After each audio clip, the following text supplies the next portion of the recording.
Okay, today we're going to be looking at an easy country solo in the key of C. It's a 1-4-5 CFG, and we're going to be focusing on playing chord-specific licks over the chord changes.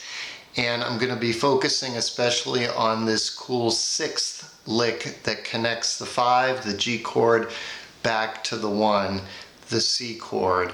I'm going to be showing you at that lick in 3 different places on the neck in the course of this solo. So watch for that as I demo it here, and then on the other side I'll break it all down for you.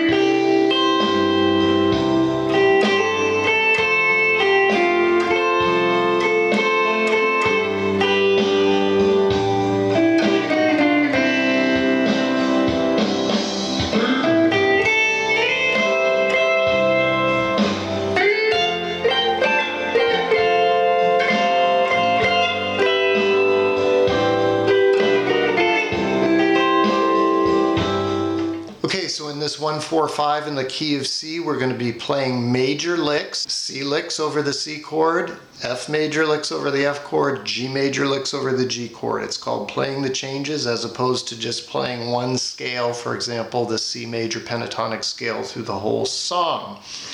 So, you want to start your solos with a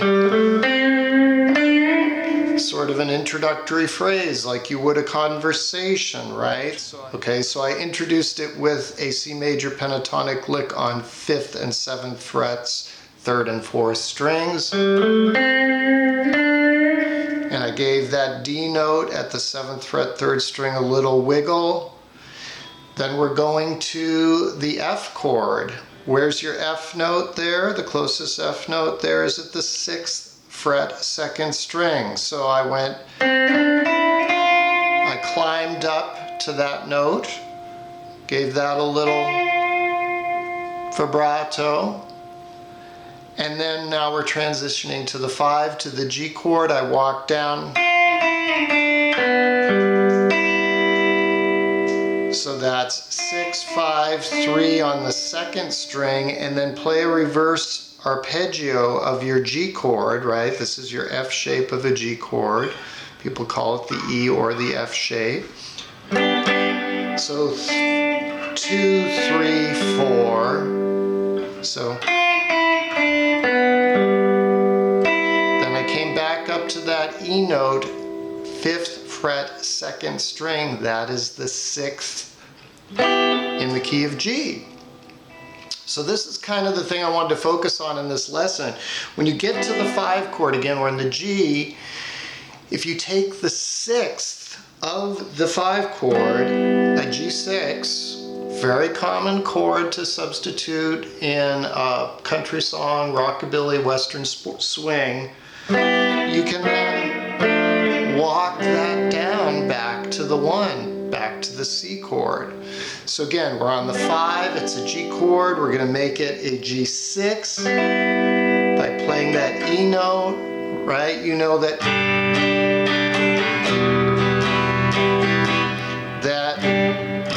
E minor is the relative minor to G major, so those are the same notes as an E minor chord, right? Our D minor shape of an E minor. But here we're playing it as a G6. If you go down 2 frets, I showed you in another lesson that it turns into the 9 chord, so this is a G9. So we basically go G6, G9, C. But if you don't want to think of it the theory, you don't have to, you can just go. It's very easy to do. And I'm going to show you how to do that in 2 other places that are even actually easier than this one. Okay, so that was the end of the first go-round where we went from the G6 back to the 1, the C. The second time I came back to that 5th position and I went. So I walked up those same 4 notes in the C major pentatonic scale on the 5th and 7th frets on 4 and 3. And I used my middle finger there on the D note, 7th fret, 3rd string, because I want to be in position. I want to be in position to slide into that F shape of a C chord at the 8th fret, right? Our bar chord that we all know and love. So play an arpeggio of that on the top 3 strings and then do a hammer on from 8 to 10 on the 2nd string. It's a really common, easy lick. Anytime you're over this shape, you always have that hammer on available. And then we're shifting to the F chord. Where's the closest F chord? Would be our A shape of an F chord there at 8th and 10th frets. So I went. So that hammer on from a C chord to the F, we put our ring finger down on the 3rd string 10th fret and then fill in with the pinky underneath it on the 10th fret 2nd string. So far that second part is. And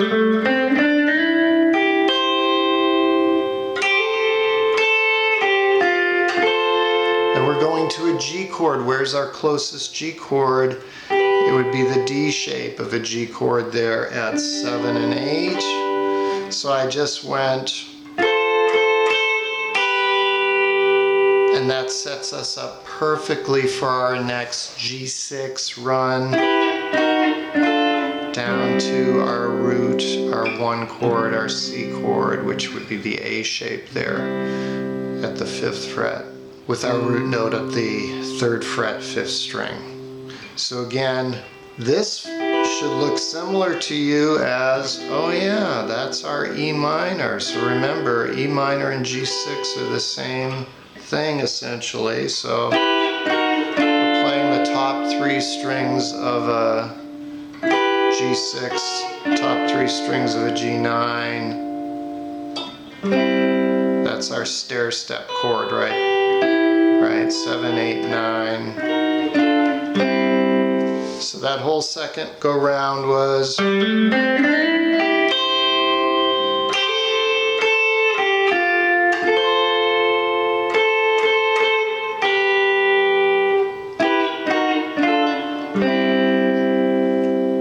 Okay, now we know how to do a G6 run 2 different ways. The 3rd time,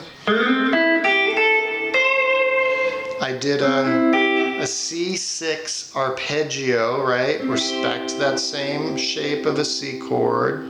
Starting on the 4th string, 10th fret, that's your 6th in the key of C, the A note, and then up to the C note on the 13th fret 2nd string. And what have we done? We've connected the F shape of a C chord to the D shape of a C chord there at 12 and 13.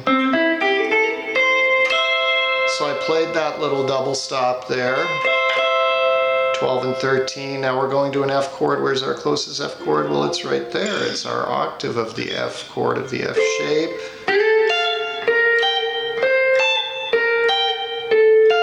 And I did that little sliding 6 lick, which would be 14 and 13 on 3 and 1, and then 15 and 15, 17 and 17.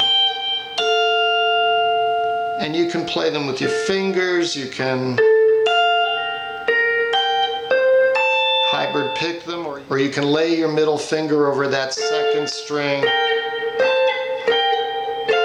to mute it, and that way you can play them with a pick. Okay, so we're coming to the G chord, and look at that right there. We know that that's the octave of an E minor chord, and if we know that E minor and G6 share notes, then there we are. There's our G6 to G9. And if we walk that down, we're just barring 1, 2, 3 on 12, 11, 10, and then boom, we can land right there on that same C chord we've been playing.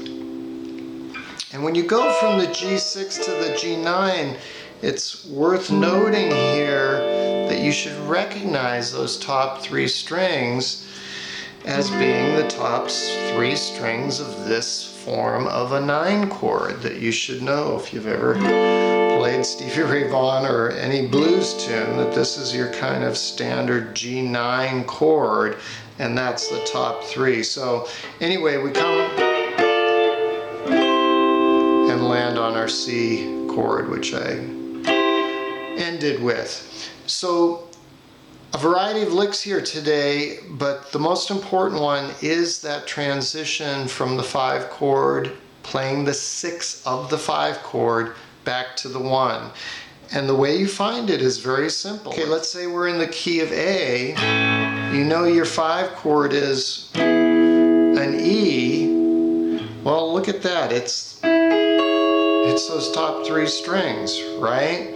Because that's C sharp minor, which is the relative minor in the key of E. So that's your 6 in the key of E. Right? You walk down, there's your E9. So E6, E9, resolve on an A.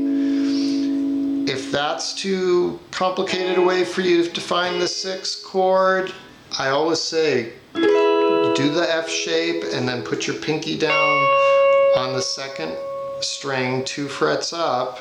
That's our C sharp note there at the 14th fret. And then we would resolve to that D shape of an A chord if we were playing the E6 that way.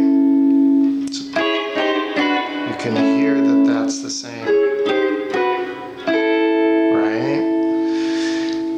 Play around with these, play along to the backing track which is linked here. As always, I hope this was helpful and thank you for joining me. I'll see you next time.